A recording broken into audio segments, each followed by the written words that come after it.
કેટલા મજાના શબ્દો.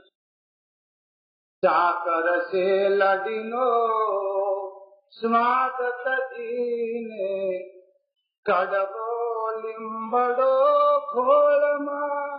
અમે આ કહીએ છીએ કે સાકરનો સ્વાદ તજીને અને શેરડીના રસનો સ્વાદ તજીને આ કડવો લીમડો શા સારું ઘોળી રહ્યા છો.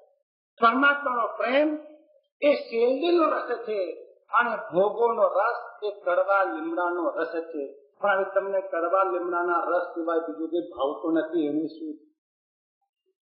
સાકર સે લડીનો સ્વાદ તજીને કડવો લીંબડો ઘોળમાં. કડવો લીમડો ઘોળશોમાં. સંતો આવે છે, જ્ઞાનીઓ આવે છે, સાધુઓ આવે છે અને જ્યારે આવે છે ત્યારે તમને દર શ્રાવણ મહિનામાં કડવો લીમડો ઘોળતા જોવે છે.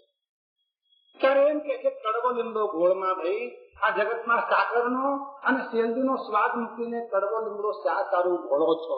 પરમાત્માને મૂકીને ભોગો એ કડવો લીમડો શા માટે ઘોળો છો. અને એ ઘોળતા બંધ થઈ જાય અને પરમાત્માનો પરમ રસ પીતા થઈ જાય એવી જે અવસ્થા એને કહેવાય છે ભોગી.